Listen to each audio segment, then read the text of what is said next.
The funny thing about success is that it's really only elusive until we find out what it means. This is my conversation with Rodney Waits.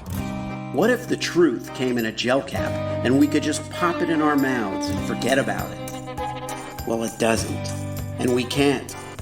But we can laugh in the face of reality while plotting our survival. Welcome to the Truth Tastes Funny podcast. I am your host, Hirsch Redpoon, and if my guests can handle the truth, so can you. Open wide, folks. Here it comes. Okay, I am here with Rodney Waits on Truth Tastes Funny podcast.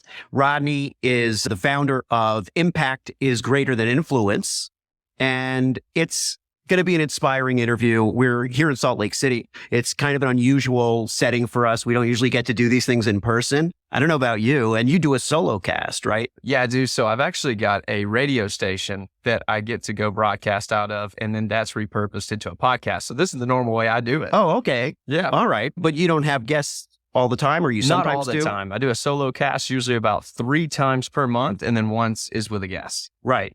Okay. So for my audience, which is always looking for inspiration, always looking for tools that they can use in a world that's chaotic. So for you, what's your inspiration to do this, and how does it work? How is your show working?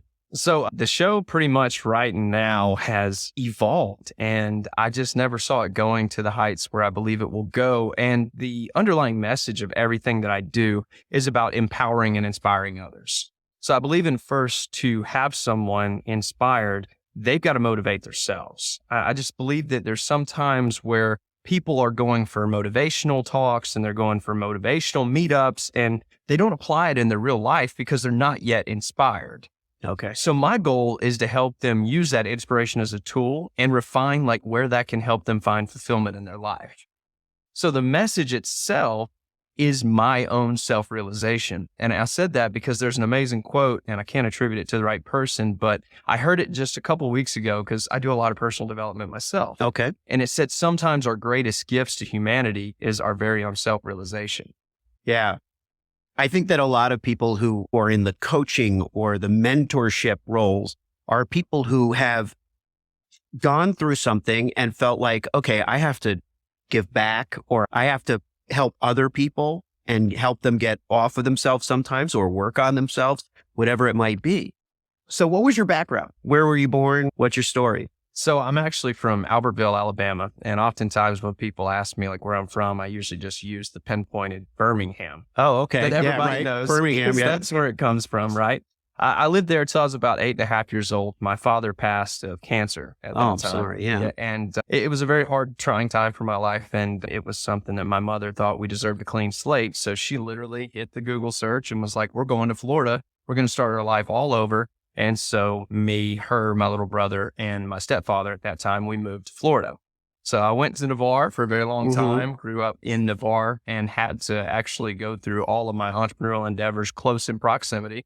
But I'm a serial entrepreneur. I essentially picked up on the fact that personal development was empowering for not only me, but for so many others. So I started to see after college, I was like, I got a general degree, like an associate's degree in like general liberal arts. Yeah. And I was like, it just doesn't do anything for me. I was like, I'm going to go out and live in the world. I'm going to go fail, and I'm going to go meet some awesome people, and I'm going to go try to live to have that fullest ability and capability to showcase my values, my insights, and help other people be empowered to use theirs. Well, the operative word is fail. We hear this a lot. You have to fail to succeed, but you have to fail to learn.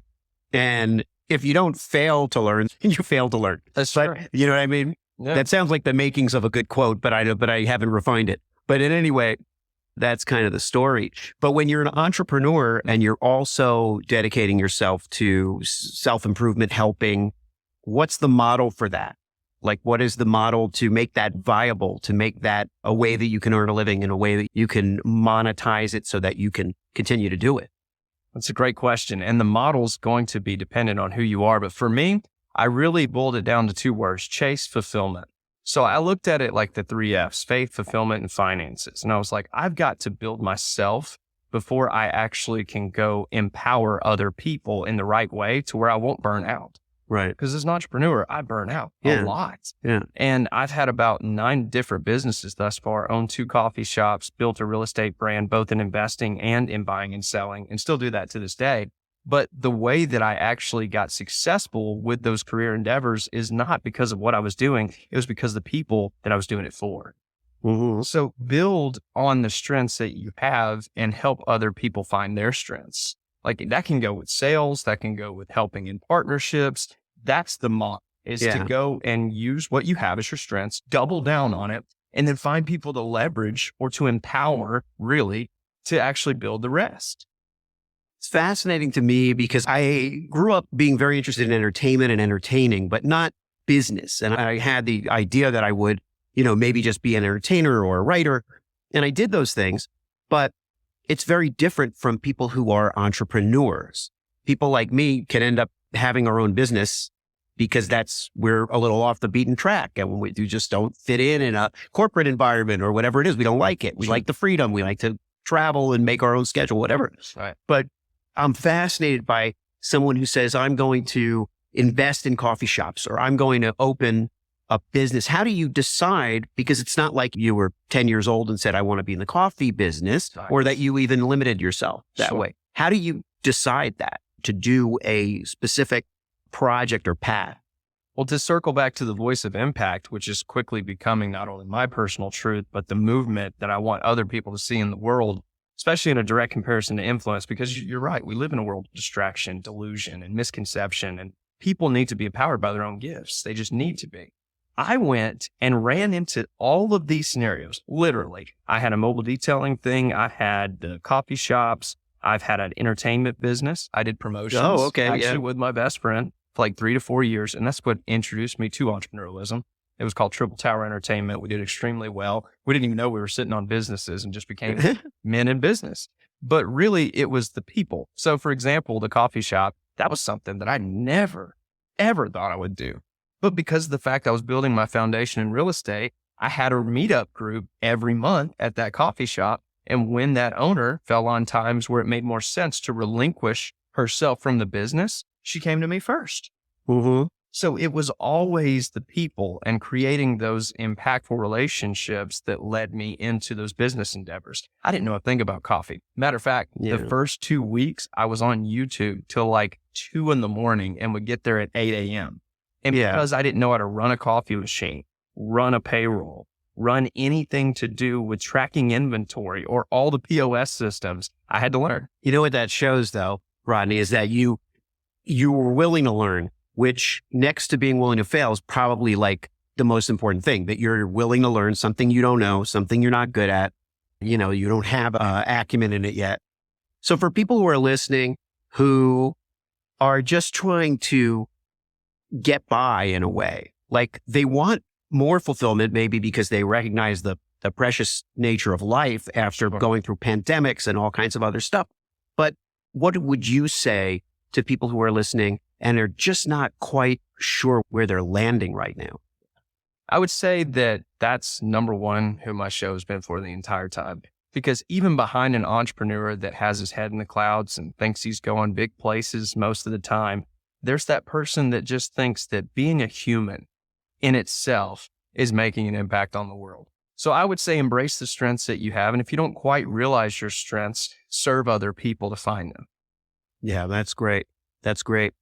And so what's next? Is there a project that's going on? Is there another, like you're smiling, like you have this thing and, well, I'm actually going to open up another entertainment company, and Hirsch is going to be my lead podcaster in this entertainment venture. You have the person. And then there you go. But what is it? What's going on? Truthfully, right now, I have a movement called the Top 100, and it's just based off the first 100 supporters of the store, which is a Shopify and empowers the message. Impact is greater than influence. Okay. With that movement, I'm going to be giving away a source of value such as free personal development, life coaching. I have a certification in life coaching with the Coaching Federation, sure you do as well. But those things kind of come hand in hand. And then I'm also going to be pouring into all of what I learned. Like for here, I'm going to learn things and then go and pour directly into those groups. I'm going to have absolutely nothing to sell to them and everything to share with them. That's great. And after that top 100 builds into a movement, I'm going to be doing speaking engagements. But my number one goal is to have the number one podcast for struggling entrepreneurs. I know what it's like. I've been to the bottom. If you want to check out my story with my podcast, you can see what the bottom looks like. But I'm empowered to say, ever since all of that happened, it's made me realize what I can help other people with at such scale. So my largest mission, and this is why I was smiling, is to actually partner or create a foundation that helps with people that have struggled in business, feel like it's almost the end, and they need someone to pull them out of those depths with coaching, with providing the right strategies, with introducing to the right resources, because those people, they're just being harmed more and more every single day, because this is an influential society. And you feel like if I don't have amazing gifts, if I don't have a value proposition that makes me different than anyone else, then I'm no one. And that's simply not the truth. The most profound way to make an impact is to first be kind to yourself. Mel Robbins said that. Yeah. Yeah. It isn't that hard than we think. Absolutely. Listening to you talk about helping people who are struggling entrepreneurs, what I realized was, and I've thought of it before, but I've only started doing it, was that I want to help artists, artists of all kinds, writers, painters, art directors, copywriters. They could be any kind of artists, really, actors, singers, because sometimes we feel like we don't know where our place is in the world because you have business. And if you had the head for business, and some people have both, when some people have it and don't realize it. But what do you do, when it's easy to become despondent when you have talents and gifts that aren't necessarily applicable. Mm-hmm. So that's just the flip side of what you're saying, is something that occurs to me as well. It is. I think, are we coming up on the end of our time? I haven't really, I didn't know where to look, but I think we're. Well, if you'd like to close out, I'd love to be able to say in closing, I would love to have you back just specifically for my podcast. That way we can talk again, because your energy, like you said, jokingly, like if you were to head podcasting for the entertainment, that's the most powerful thing, because that energy, people need to realize, is what you need to work on daily. It's not all of the strategies. It's not the scalability. It's not the measurement. It's the little things that you can capitalize on to get 1% better every single day. That's great. Well, I would love to be on the show, Rodney, because I think, that's why I got into this thing. I've only now started guesting more, but it's so much fun and it's so different. And in many cases, it's really because the guests that you came on with wanted to continue the conversation and vice versa. That's it. And it was an opportunity to do that. Phenomenal. So awesome. I'd love to do it anytime. Awesome, man. Well, for all of those that were here, thank you for having me. Yeah, my pleasure. My pleasure. All right. See, we got, I don't even know if I have no idea what we did. This is our first one. So many people go over like I'm, a comedian. So that there are comedians who run the light every time. And there are comedians that will, usually they'll show you a light. Right. And you have 1 minute. But for the most part, like, I'm that person that's just respectful of the time, and I don't want to make the other person lose their time. Yeah. No, it's something we're both kind of here, just excited to see what happens. Yeah, right. Look at this. This is great. Lights, look at the setup. I'm grateful for it, man. This is awesome. Yeah, my pleasure, man. It's a great thing you're doing. I apologize if you weren't able to get as witty as usual. There's never it's still recording, so I don't think it meant. I like it. But that's the thing. What I tell people about Truth Tastes Funny is that it isn't like I'm a character and I just make jokes about everything. It's more that I just have a sense of, we have to lighten the mood. But it goes where it goes. It can be very emotional and very powerful. And I think the balance is what makes it great. Absolutely. Not even comedy. And I'm a huge fan, obviously, of stand-up comedy, movie comedy. Yeah. What's your taste? Honestly, like the guy that's always really appealing to me, I think his last name's like Brusher, but he's got his shirt off always, and he's like abnormally funny, and he's got the red hair, kind of an pasty guy. I have to show you. Oh, Kreischer? Yes. Yeah. And I said Reicher. Yeah. He's good. That kind Kreischer's of funny because it's like worldly.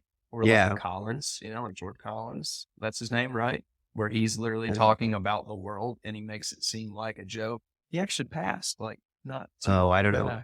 Oh, Carlin. George Carlin. George Carlin. Okay. That's my kind of. Yeah, George Carlin, I was a big fan of that. There was a documentary about him recently. Was there? It was very good. You should watch it. Yeah. Well, I'd love The to Mind look of at George that. Carlin, I think it was called. But What's it called? Mind of George? The Mind of George. I think it's called The Mind of George Carlin. But there are a lot of comedians like Bill Hicks. I loved. Yeah. Bill Hicks was amazing. The classic geniuses, Pryor and Robin Williams, but those were people who had a lot to say, and Most powerful. brilliant. And even his stuff that he had done a Broadway show of stand up. He had done some other stuff.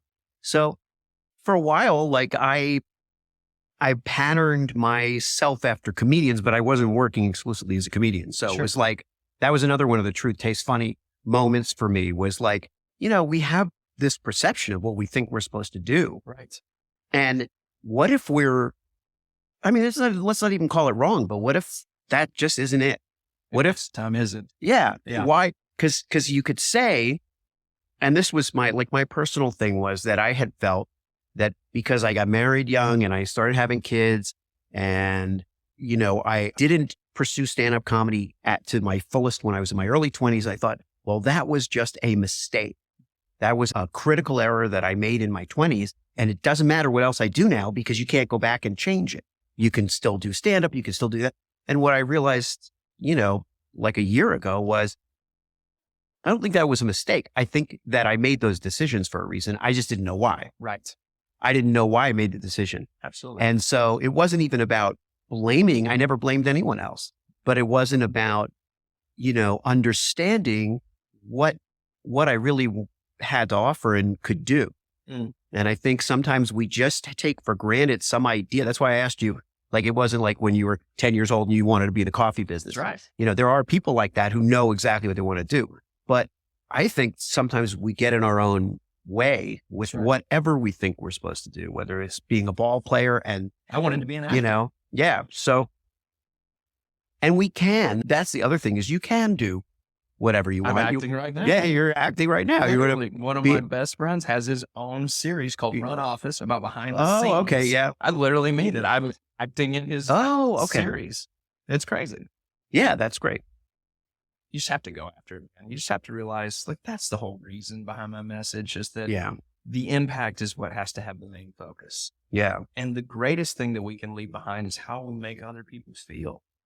Totally. Like, this energy, this currency that's like with us in this room, it's irreplaceable. And it's like, when I see these people from the Pantheon that I've become friends with, it's like, there's like a level of something that I never really experienced, because, it's one thing if you happen into friends in college or after college, could be anywhere, could be through business, but you see them over and over again. Here, it's like, we're just united in this kind of, purpose of success and helping people and, feeling good about stuff. And we have all that vibe. We're mission, we're mission driven. Yeah, exactly. That's exactly Rodney. We're mission driven. Most of us are heart centered. Yeah. And we're just kind of together. Along for the ride. And we're along for the ride. It's great. Well, we definitely got some great stuff. We did. But I don't know what the hell they're doing. Yeah. Well, you want to? You can. What, dude? A formal close. I usually don't. I usually end on a quote from you or something. Like usually I let the guest have the last word, and then I just go out. Because if they hear me saying, well, I want to thank Rodney Waits for being on the show, then they just turn it off. Good call. This way. That's me, by the way. Yeah. I do that. Yeah. I let the guest say the last thing. And then right after that comes the outro with, if you like the show, leave a review and do all that stuff. Are we done? 2 minutes. Oh, is that how it's going to work? You're going to come in and give us 2 minutes? 2-minute warning. Okay. We have 2 minutes. All right. See, this is great, Rodney. Wow. So we have 2 minutes. Okay. Let's do this. Tell me some things that made you feel better when you thought nothing could make you feel better. I love that question. So I'm a big proponent of finding the right mentors of mastery to actually align yourself with. And Robin Sharma is one of those people. And he said that oftentimes the people that go through things in their life and journal about it heal at a better pace than others who keep it all in. Mm-hmm. So a lot of times when I feel like there's not much I can do or there's lack of control, I have to journal about it. I have 15 books that are like this that are all collectives of my feelings and my insights and my future recommendations to like kids I don't even have yet. I'm serious. I literally had a full YouTube channel. I still have it to this day active, and it's called Opinions of the Mind. And I just went through one of the hardest things in my life, and I had that effort just swept under the rug. Like literally it was just like, I felt like I had nothing left. Everything was gone. And then all of a sudden I started making videos, and I pointed the camera at me every single day, and I would track how I would feel, and I would track what my journey was like, and I would pretend I was talking to my future kids and grandkids. That's awesome. It's amazing how the mind takes us to those places. When I was in lockdown, and I was in Iowa City with my 2 youngest kids still at home and my wife, and we're like going crazy, of course. But I started making these little videos, and I created a channel on Instagram called 3 Times Daily Comedy, because my supposition was that the amount of comedy that we needed in order to not go crazy is we needed 3 doses of comedy every day. So I said, I'm going to make 3 videos a day, and they could be a minute long or whatever. And I would do characters and I would do things, but it true to form for me, it just became very natural to talk about things. I would just maybe use an accent or a character or a voice, but I would be sharing the same thing that we're all going through, the uncertainty, the fear, trying to keep kids busy. Wow. And my friends saw it. It wasn't really promoted. It's still there, but Same with mine. Same with mine. Yeah, but it's a chronicle. Yes. And the youngest kids are in it. And so I think even from that point of view, it's a little bit of an interesting chronicle for them to look back and say, what was I doing during this crazy event in my life? And hopefully it'll fortify them, because they'll realize that, they got through something that was traumatic. Yeah, that's great, brother. That was such a nice 2-minute thing that we got to add to it. Thanks so much for tuning into Truth Tastes Funny. If you enjoyed the experience, please leave a 5-star review and share this podcast with your friends.